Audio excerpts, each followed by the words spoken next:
SDPI கட்சி பாபரி பள்ளி இடிப்பை மட்டும் இன்றைக்கு கண்டிக்கவில்லை. மீண்டும் அதே இடத்திலே பாபரி பள்ளிவாசலை கட்டித்தர வேண்டும் என்ற கோரிக்கையை மட்டும் வைக்கவில்லை. பாசிச நடவடிக்கை எங்கெல்லாம் இருக்கிறதோ அங்கெல்லாம் சென்று அந்த பாசிச நடவடிக்கையில் இருந்து மக்களை மீட்க வேண்டும் என்கின்ற கோரிக்கையோடு தான் இன்றைக்கு நாடு முழுவதும் இந்த போராட்டத்தை நாங்கள் நடத்தி கொண்டிருக்கிறோம்.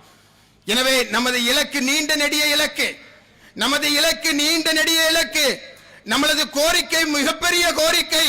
நமது போராட்டம் என்பது நமது சந்ததியோடு முடிந்து விடுகிற போராட்டம் அல்ல, மாறாக அதையும் கடந்து கூட தலைமுறை தாண்டி நடக்கிற போராட்டமாக இந்த போராட்டம் நிச்சயமாக இருக்கும். அன்பு சொந்தங்களே, உங்களுக்கு வேண்டுமானால் அந்த நம்பிக்கை இருக்கலாம் அல்லது இல்லாமல் இருக்கலாம்.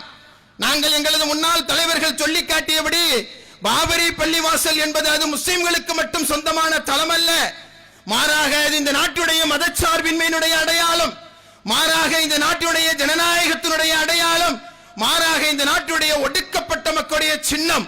அது இன்றைக்கு அது அநீதியின் கரங்களால் இன்றைக்கு அது தகர்க்கப்பட்டிருக்கலாம், ஆனால் அநீதி என்றைக்கும் வென்றதாக வரலாறு இல்லை. நிச்சயமாக நீதி வெல்லும். நீதி வெல்லும் பொழுது பாபரி அங்கே எழும், அங்கே நாம் எல்லாம் தொழுவோம் என்கின்ற நம்பிக்கையோடு பாபரி பள்ளிவாசல் மீண்டும் அங்கே கட்டப்படும் என்று சொன்னால் அது ஒரு பள்ளிவாசல் கட்டப்படுகிறது என்பது மட்டுமல்ல, மாறாக மதச்சார்பின்மை அங்கே மீண்டும் கட்டி எழுப்பப்படுகிறது என்ற அர்த்தம். ஜனநாயகம் அங்கே மீண்டும் கட்டி எழுப்பப்படுகிறது என்ற அர்த்தம். அங்கே இந்து முஸ்லிம் மக்களுடைய ஒற்றுமை மீண்டும் கட்டி எழுப்பப்படுகிறது என்ற அர்த்தம். அப்படிப்பட்ட மதச்சார்பின்மை ஜனநாயகம் கட்டி எழுப்பப்படுகிற நாளை நோக்கி நம்பிக்கை வைத்து போராட்டம் நடத்தி கொண்டிருப்பது எஸ்டிபிஐ கட்சி.